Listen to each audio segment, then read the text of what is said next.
Apa sebenarnya hakikat bahagia itu? Ada seorang kaya, hartanya banyak, dia naik kereta yang besar, megah dan mewah.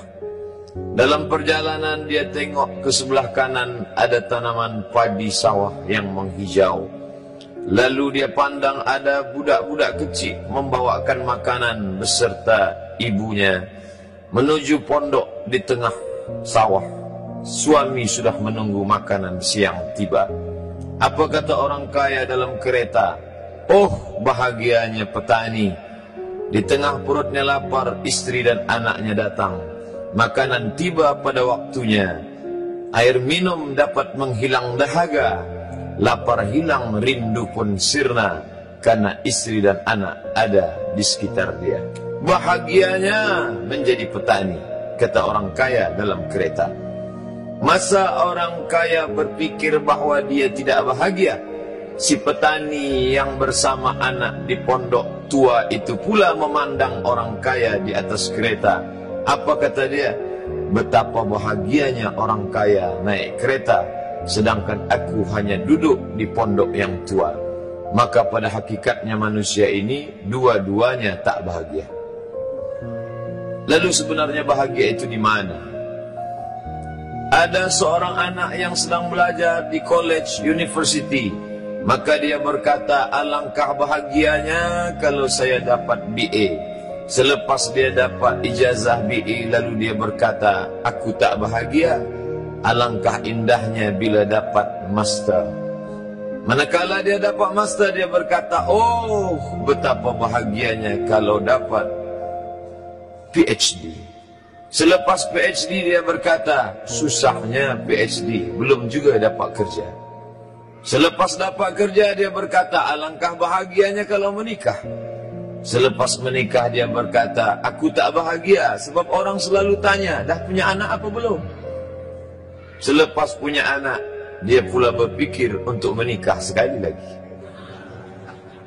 Jadi sebenarnya bahagia itu punya siapa? Oleh sebab itu bila kita baca kitab-kitab, maka makna sa'adah, kebahagiaan, orang yang bahagia sa'id, bahagia adalah insyirahus sadr, ketika hati terasa lapang apapun yang datang. Kalaulah pelajar yang mendapatkan BA itu hatinya lapang, tentu dia bahagia.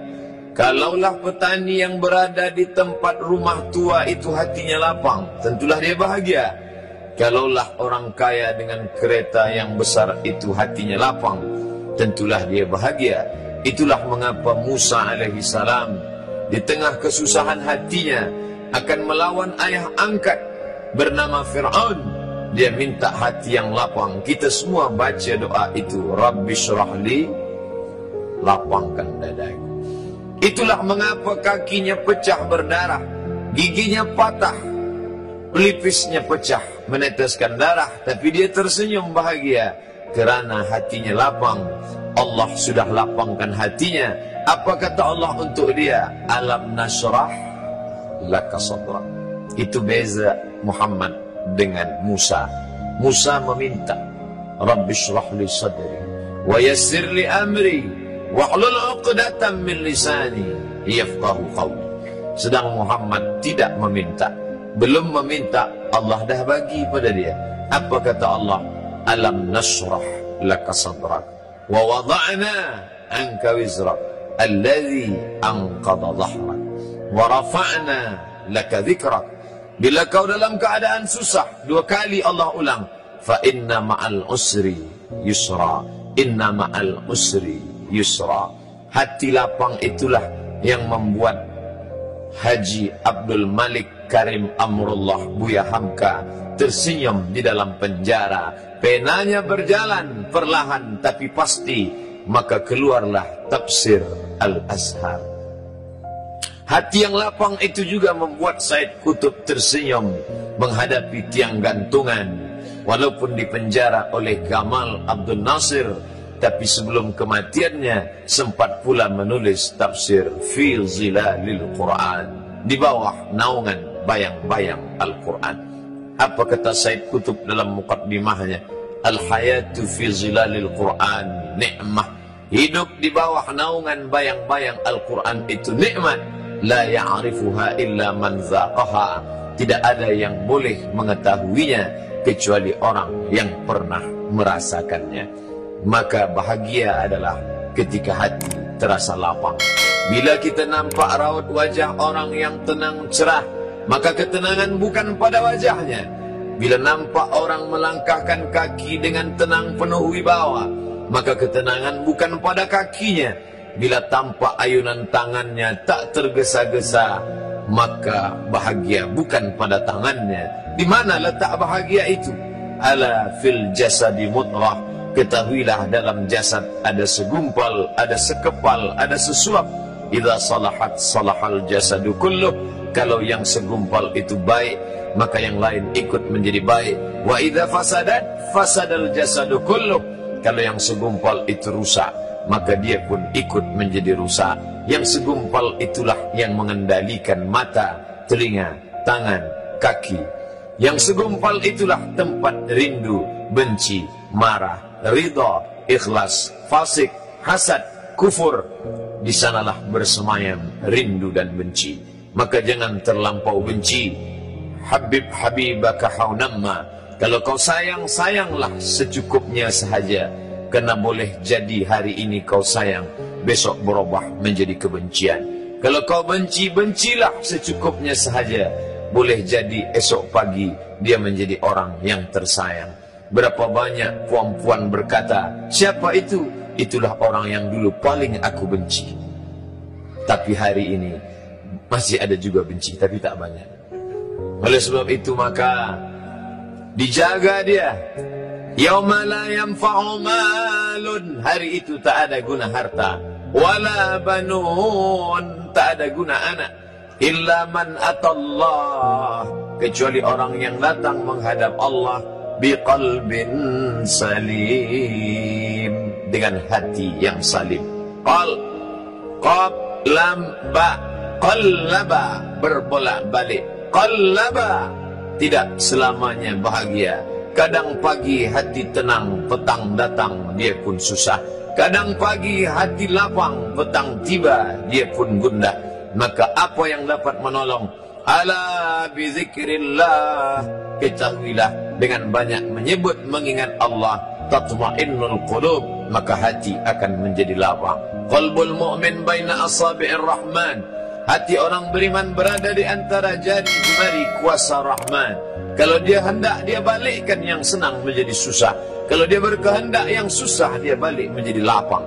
Berapa banyak orang yang tampaknya mungkin kita kata dia susah, tapi dia masih boleh tersenyum. Sebaliknya orang yang menurut pandangan zahir kita cukup segala, makan, pakai, tapi tampaknya kesenangan tak pernah singgah. Apa sebab? Kerana hati milik Allah. Dia ada dalam diri kita, tapi dia bukan punya kita. Lillahi ma fis samawati wa ma fil ard. Apa di langit, apa di bumi, milik Allah. Balikkan kepada Allah. Dari Allah, balik kepada Allah. Senang mengucapkannya, payah mengamalkannya, lebih sulit memasukkannya ke dalam hati. Oleh sebab itu maka apa cara supaya hati menjadi lapang? Yang pertama, iman. Mesti ada iman. Percaya bahawa dia ada walaupun tak tampak oleh mata. Dulu ada seorang filosof, dia berkata bahawa aku percaya dia ada bila boleh tampak oleh mata, disentuh tangan, didengar telinga. Tapi bila tidak dapat ditengok mata, dipandang mata, didengar telinga, disentuh tangan, maka dia tidak ada. Inilah orang-orang yang berfaham wujudiyah. Wujud ada, mikrofon ada, mimbar ada, orang ada. Kerana aku boleh menatap dengan mata, mendengar suara dengan telinga, bersapa tangan dengan alat yang diciptakan Allah Subhanahu wa ta'ala. Tapi kita mengenal dia bukan kerana rupa. Bahkan bila kita pejam mata nampak berbagai macam rupa, itukah dia? Bukan. Walam yakul lahu kufuwan ahad. Bila kita pandang tengah malam tampak bermacam warna rupa, itukah dia? Ma khatara bibalik fallahu laisa kadzalik. Apa yang terlintas di hatimu, maka dia tidaklah seperti itu. Dia tak dapat dipandang dengan mata. La tudrikuhul absaru, dia tak dapat ditangkap mata. Wa huwa yudrikul absara, dialah yang dapat menatap mata. Jangankan dia, wajah kita pun kita tak boleh melihatnya. Siapa yang boleh melihat wajahnya? Sementara belum dijumpai cermin, belum pandai orang membuat cermin, orang tak tahu bentuk rupa wajahnya bagaimana. Sampai suatu hari dia dalam perjalanan panjang, dia tengok ada pohonan rindang, lalu kemudian dia berteduh di bawah pohon rindang, menghindar dari panas terik matahari. Di bawah pohon rindang ada kolam air, maka saat dia akan mengambil minum dari air kolam, disitulah dia melihat wajahnya. Oh, begitu rupa wajah di dalam air kolam.